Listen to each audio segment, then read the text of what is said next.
Assalamualaikum warahmatullahi wabarakatuh. Perkenalkan, nama saya Muhammad Irawan Lamato.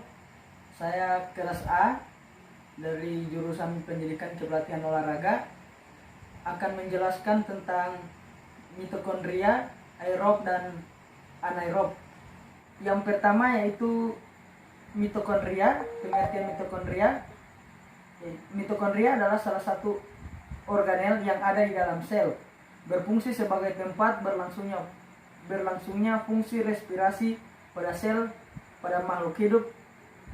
Selain fungsi seluruh lainnya seperti metabolisme, asam lemak, transduksi sinyal selular, homeostasis kalsium, biosintesis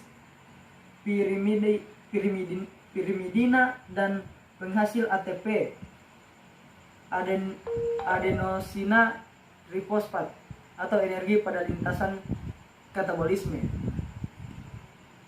Lanjut, struktur mitokondria ada 5.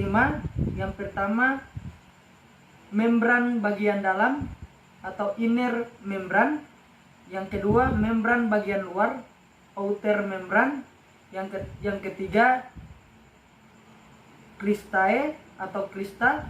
Yang keempat, ruang antar membran atau ruang membran dalam. Dan yang kelima, matriks.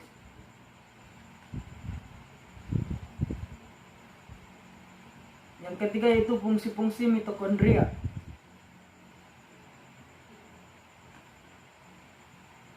Respirasi sel sendiri adalah suatu proses yang melibatkan senyawa kimia yang berfungsi untuk melepaskan berbagai energi yang tersimpan pada glukosa. ATP memiliki peran pentingnya dalam memberikan energi pada proses pemecahan glukosa tersebut. Berikut ini beberapa fungsi mitokondria. Yang pertama, menjaga konsentrasi ion kalsium dan membantu sel-sel untuk mencapai fungsinya masing-masing dengan menjadi sebagai tangki penyimpanan ion kalsium. Yang kedua, pada sel-sel hati mitokondria mempunyai enzim yang berfungsi untuk mendetoksifikasi amonia. Dan yang ketiga, mengendalikan berbagai siklus pada sel. Jadi fungsi-fungsi mitokondria ada 8, tapi yang saya bacakan hanya 3. Lanjut, manfaat mitokondria pada tubuh makhluk hidup. Yang pertama, metabolisme tubuh. Yang kedua, menghasilkan energi. Dan ketiga, menjaga konsentrasi ion kalsium. Keempat, mematikan sel-sel tertentu. Yang kelima, meningkatkan kinerja tubuh. Poin kedua yaitu respirasi aerob dan anaerob. Pengertian respirasi aerob. Respirasi aerob merupakan suatu proses perubahan glukosa menjadi energi yang membutuhkan oksigen O2 dalam jumlah cukup banyak. Energi yang dihasilkan akan sangat berguna untuk kelancaran tugas reguler makhluk hidup demi mempertahankan hidupnya. Yang kedua, pengertian respirasi anaerob. Respirasi anaerob adalah kebalikan dari aerob. Dikatakan demikian karena proses pemecahan glukosa dalam tubuh makhluk hidup untuk dijadikan energi tidak memerlukan oksigen sama sekali. Meskipun begitu, proses anaerob tetap menghasilkan energi meski dalam jumlah kecil. Lanjut, kelebihan proses respirasi aerob dan anaerob. Pada tiap tahapannya, kedua proses ini memiliki kelebihan masing-masing yang dimiliki. Respirasi aerob memerlukan oksigen sebagai bahan baku utama dalam memecahkan glukosa untuk menghasilkan energi sangat tinggi. 2. Kekurangan setiap proses respirasi aerob dan anaerob. Dalam suatu proses apapun, kelebihan tentu hadir dengan segala kekurangan yang tak bisa dipisahkan. Begitu juga dengan proses dua jenis respirasi ini. Kekurangan respirasi aerob adalah diperlukan oksigen dalam jumlah sangat besar dengan tahapan cukup lama. Ada 4 tahapan rumit yang perlu dilalui untuk menghasilkan energi sebesar 38 ATP.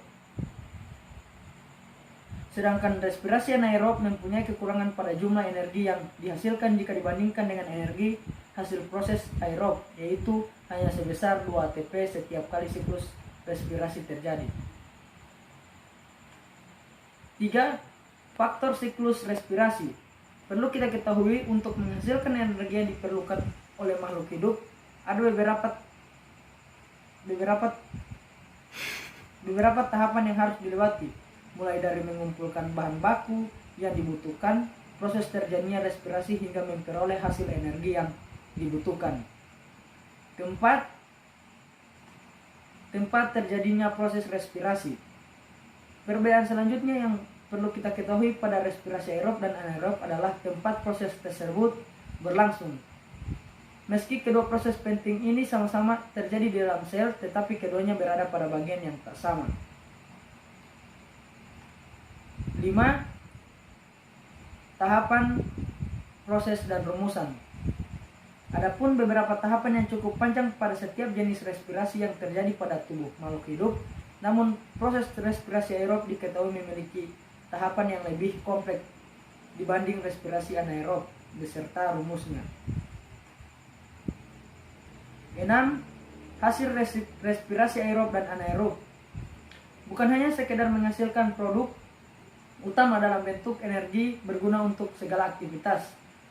Selalu makhluk hidup, proses respirasi ini juga menghasilkan produk sampingan. Berikut ini hasil yang diberikan oleh kedua proses respirasi tersebut, baik hasil utama maupun hasil sampingannya. Yang pertama, energi pada setiap proses. Seperti yang telah dibahas sebelumnya, energi utama yang dihasilkan pada proses respirasi aerob sebesar 38 ATP yang kemudian meluap menjadi 36 ATP. Hal ini terjadi karena adanya pengurangan energi untuk keperluan transport elektron, sementara respirasi anaerob hanya menghasilkan energi sebesar 2 ATP. Dan yang kedua, hasil sampingan pada setiap proses. Dari semua tahapan yang dilalui, respirasi aerob mempunyai hasil sampingan berupa karbon dioksida atau CO, CO2 dan air. Tentu saja hal ini sudah pasti berbeda dengan proses respirasi aerob. Berbeda dengan proses respirasi anaerob yang tidak bisa memecah glukosa secara sempurna. Oleh karena itu, akibatnya akan terbentuk suatu ikatan dengan zat lain, seperti misalnya zat asam. Baik, itulah penjelasan tentang materi mitokondria, aerob dan anaerob. Lebih dan kurangnya saya mohon maaf. Wabillahi taufiq wal hidayah. Wassalamualaikum warahmatullahi wabarakatuh.